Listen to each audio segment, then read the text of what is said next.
There is a movement promoting our stories, and many of us grew up with a strong craving for images we can relate to. Production teams, writers, creative heads have come together to tell stories, and this podcast is their voice. The themes covered are very relevant to the Black community, and anyone concerned by the social and racial injustices that are in place to stifle this voice. The Pan-African voice is not easily heard, and here we talk about our movies, that film or doc which you heard about but didn't get to see. What was the story? Where can I watch it? It now has a voice. Tune in. We walk you through these stories and interview the filmmakers. Welcome. Karibu sana. Karibu sana. And starting right on the lens. Ready and action. So here we are today, live from Los Angeles, LA, California. And I have the pleasure of hosting on the Pan-African Film Podcast, J.R. Reid, also known as Johnathan Reid, a producer in the industry here out on the West Coast for live events, live shows. He also covers performances and big events like the Golden Globes happening right here this weekend, right? So it's a lot of buzz around these big events that in the industry require a lot of multi-cam shoots. And we're gonna hear firsthand from you, like more about what you do and why you do it in LA. Well, I appreciate you having me. And yes, we can definitely take a deep dive, as you were saying. The production company is Seventh Tribe Incorporated, and you can find us on seventhtribe.inc. Let's do that again. So it's seventh, with the number 7. The number 7. TH. TH, yes. Yeah, so you want to say that because the audience will look up SE, but it's right. number 7th, TH, Tribe Incorporated. Yes, Seventh Tribe Incorporated. And our website is seventhtribeproductions.com. Gotcha. Yes. Okay. Thank you for cool. that. No, that's good. And you could go on there and we're going to find... Yeah, you'll see some of the projects that we've worked on in the past and some original creative ideas that are there. A lot of it are client, referral client projects that we have been collaborating with over the years. Yeah.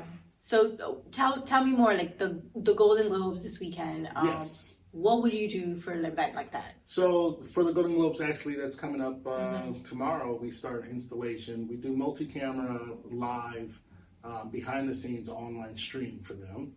And then I personally will actually be filming the event. So I work as a director, photographer, operator, and I come in as a consultant on a lot of different projects.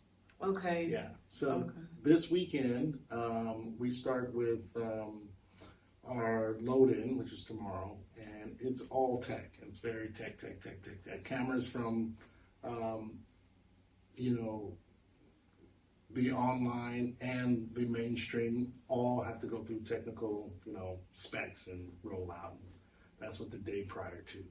Is like checking the gear. Making sure all the gears. Sounds like you're gonna just basically do a run through all your equipment. Okay. And making sure the equipment that we're servicing and the vendors that are servicing our equipment are all collaborating and the pieces and parts are all together. So that's what starts tomorrow. And then we have our show, which our show will take place on Sunday.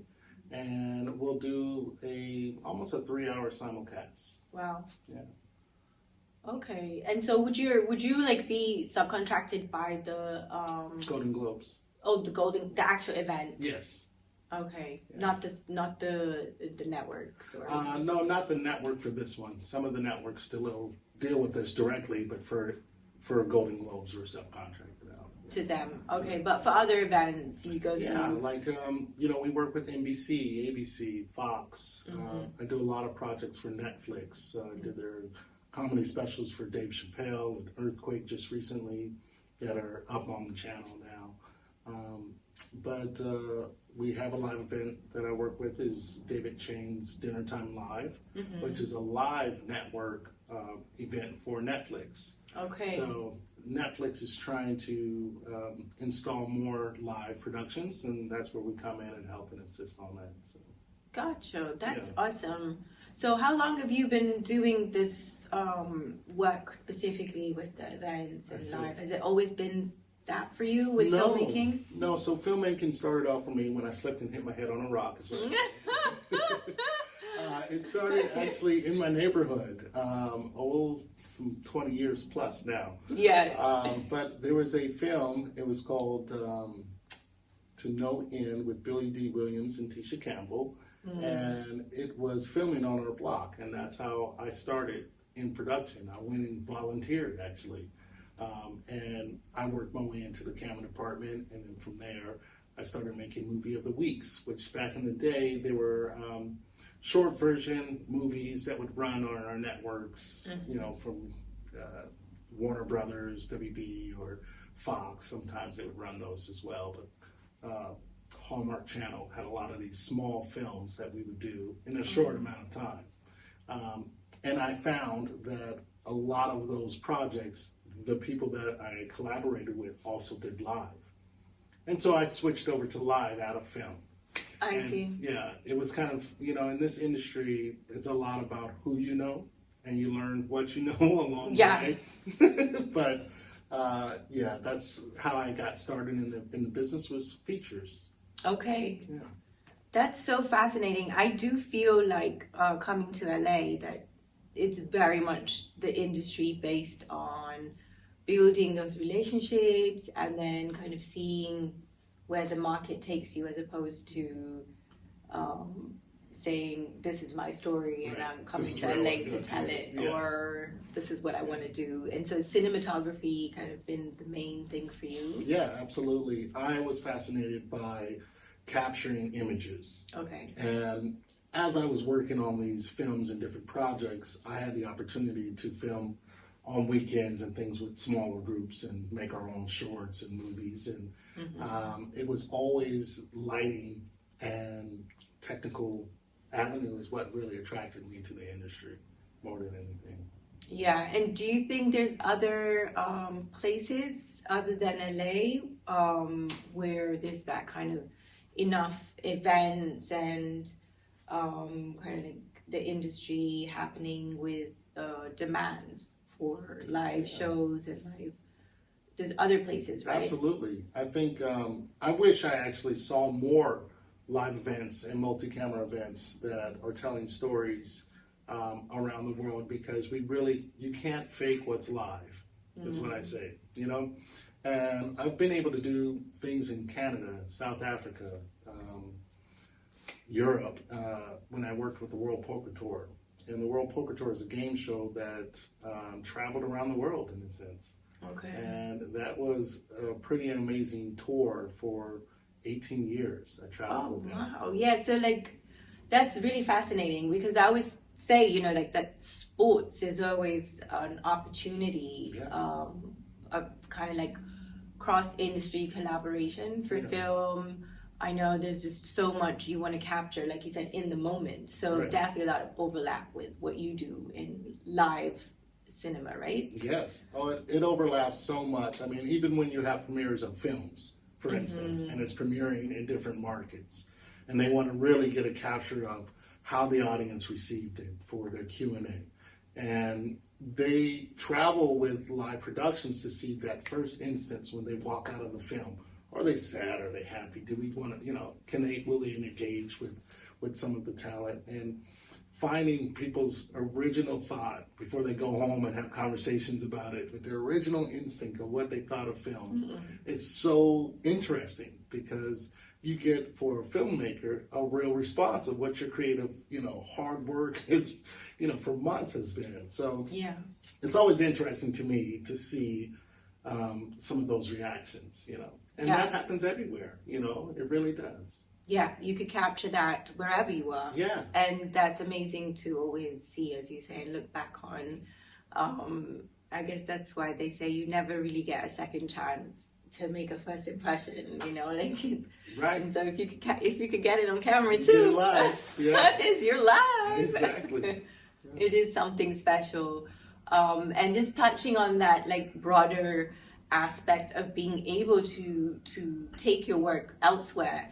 What is obviously, being the Pan-African Film Podcast, we ask that, like, what does Pan-Africanism in particular like mean to you out here?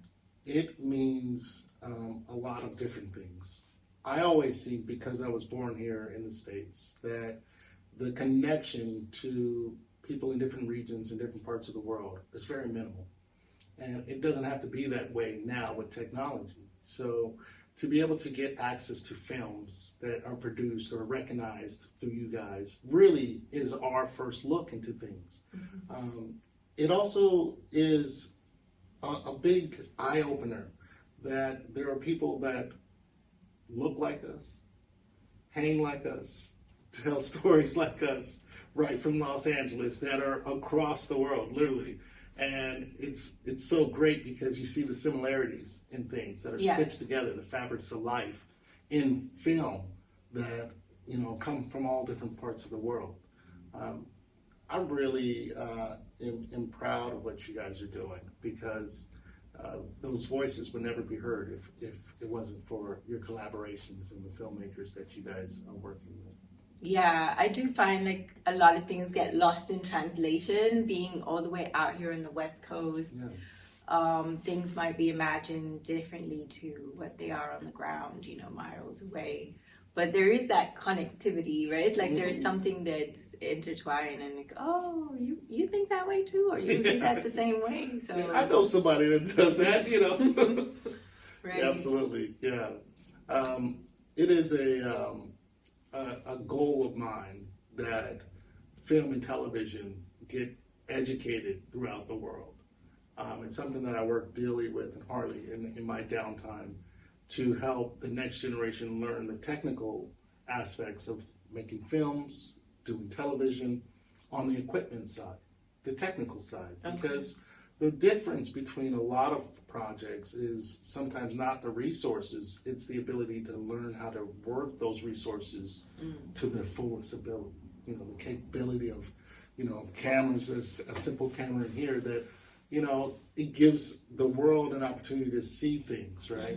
And it's the technical education that I really want to get that into the world and see more of that into the world in parts that don't necessarily have it. So when I see films and things that come from different parts of the world, it helps target where I've been educated on Hollywood, you know, big project, big budget, necessarily is not everywhere. So how do you get the expertise of 10 guys down to one, if that's all you have?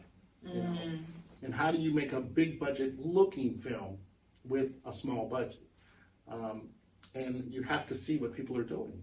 You know, you have to watch these films that don't have $50 million to produce. You know, coming up with creative ideas like that is something that I get a joy and kick out of. Okay. Yeah. Well, yeah, kind of like maximizing your resources, and just, Absolutely. That's amazing always to me as well, because, you know, it's the mother of invention, isn't it? You kind of figure new things out too when you're trying to make do with what you have. Absolutely. But yeah, I think with the resources going the way they are, and with AI kind of biting into the authenticity of projects, I think having the ability to create something that's still authentic using whatever little technology you have is always handy, and it's good that you want to pass that on. Yeah, I mean, you know, each one teach one is what I always kind of say. Right, like, you know, teach a man to fish instead of feeding them all this content, right? Exactly. Make your own. Make your own. Yes, and learn how to do it. That's it. Yeah. Okay, so earlier you were kind of talking about the fact that you do both scripted and unscripted. Could we talk more about that, and what does that look like in live, and then what does that look like in terms of your personal storytelling journeys? Yeah, so let's take live. Live, for instance, VR, since you were just talking about new technology. Virtual reality came across my table about 3 or 4 years ago. And it was a simple idea, which was to take Shaq and have him do a New Year's Eve ball drop, which seems very simple, right, on paper. The resources that we needed for that project weren't even invented at the time. We were basically making things up as we go. The elements were live performances, DJ, dancers, a lot of moving pieces. Now, in virtual reality, it's a single 180 view of an environment.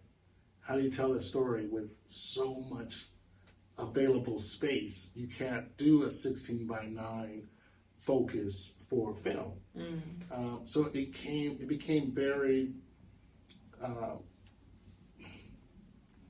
challenging, I guess is the best word to say, but I'll tell you how we overcame it. So virtual reality, as we said, it's 180 degrees. This project had pyro, it had lighting tricks, and all kinds of things that were playing into the story of Shaquille O'Neal, being a DJ and hosting a party with multiple installations on one stage. So we're doing this with a countdown. So it's counting down from, I think we had like 5 minutes to count this down to the new year. Now we have to move him into different places, different setups, and the one thing that we couldn't forget is that everything on camera was seen. So it became more of a theatrical moving parts like you would see in a Broadway play or a live scripted element where stage pieces would move as the camera was turning. And the timing on that, I mean, if you've ever been in theater or done theater. Sounds like a lot. It was so much. But the end result, with the collaborations of the people that we ended up doing this in Atlanta, and the collaboration of the team that was there was amazing. It really came out flawless. It was a project that I hold dear to my heart, even though it may have not hit mainstream. It was the technical advantages that we accomplished out of producing that one project. I feel like a lot of the scripted elements in that in virtual reality as we move forward into the present day are going to be very key to storytelling, because now we have more places for a viewer to experience.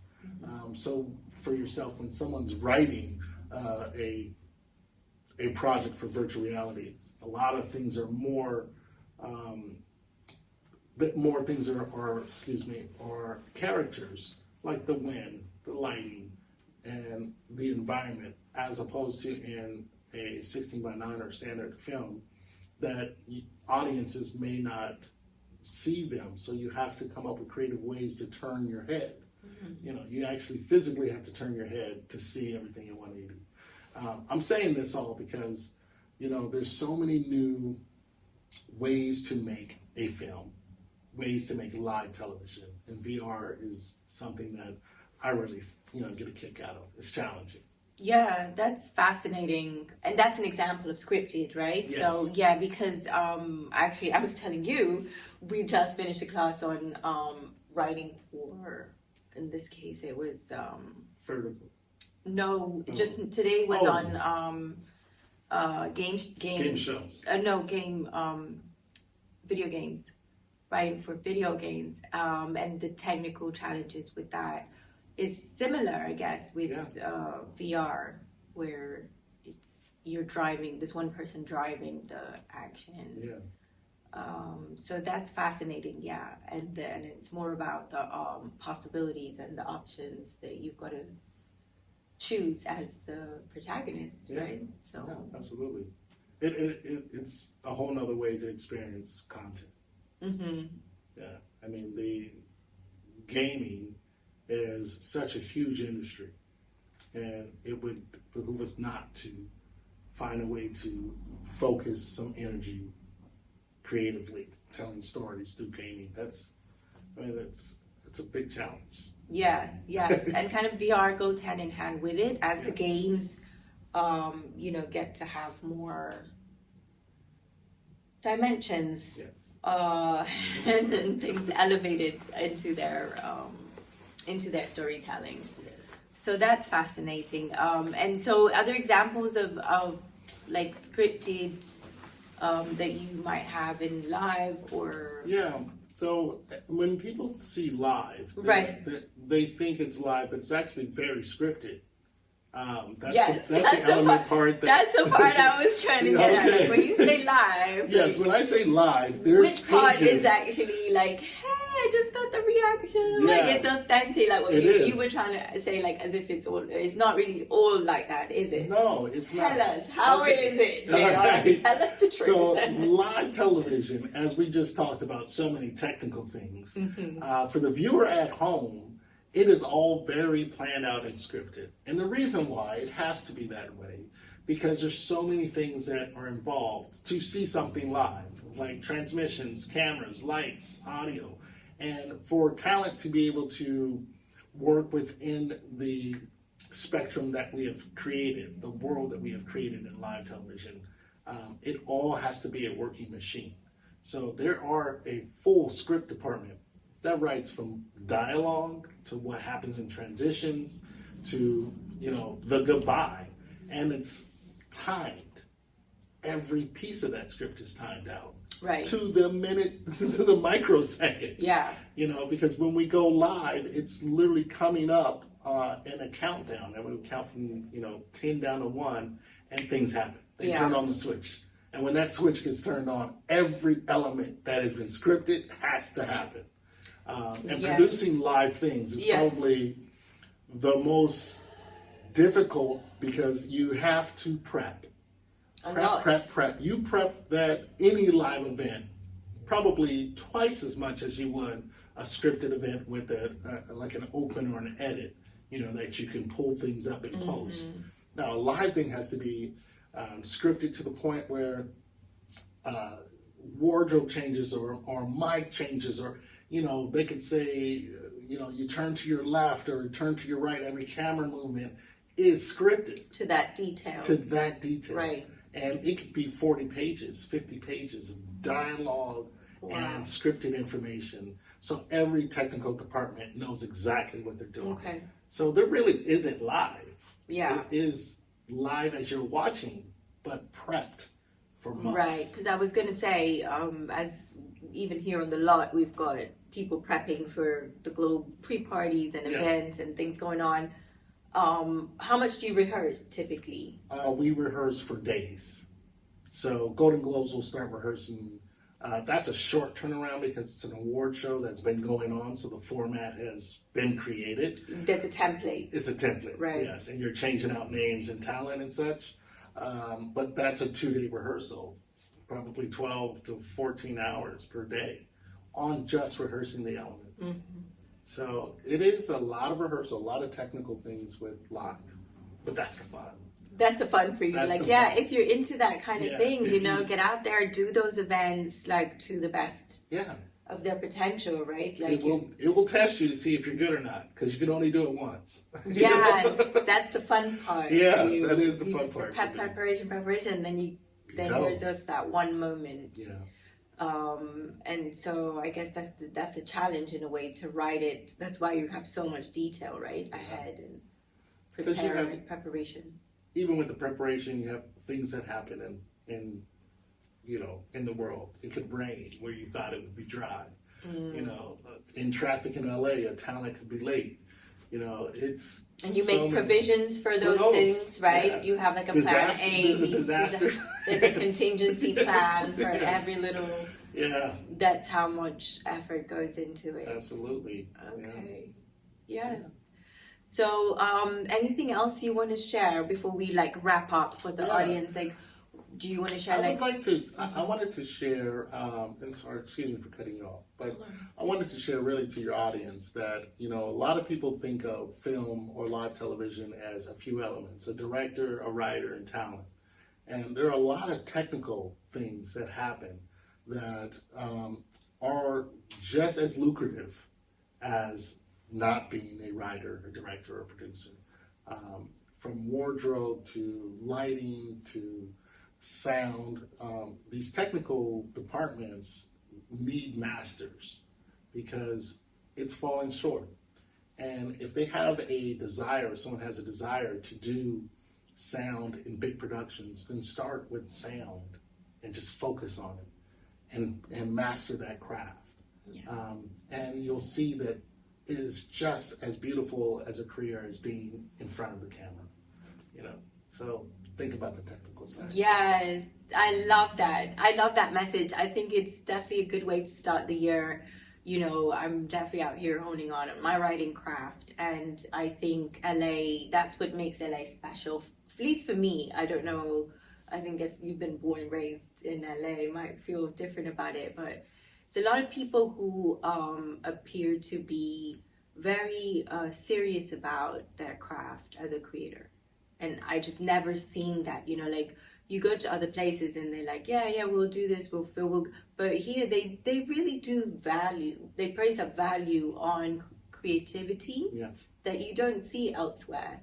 And that's what makes me appreciate about LA. And so that's why I think more people should definitely appreciate that each department in that lineup, in the credits, each section, the sound, the gaffer, the trolley, the folly, the whatever. Yes. I don't know all the departments, but there's especially now with VFX going on. And if you watch the movie with VFX, how many people it takes to do a VFX, like, you know, Avatar or something. Supervisor, post-production, this, and so many people. So like to appreciate that if any of those inspire you, whether it's music parts or sound or lighting, to really pursue that, to, like you said, be a master.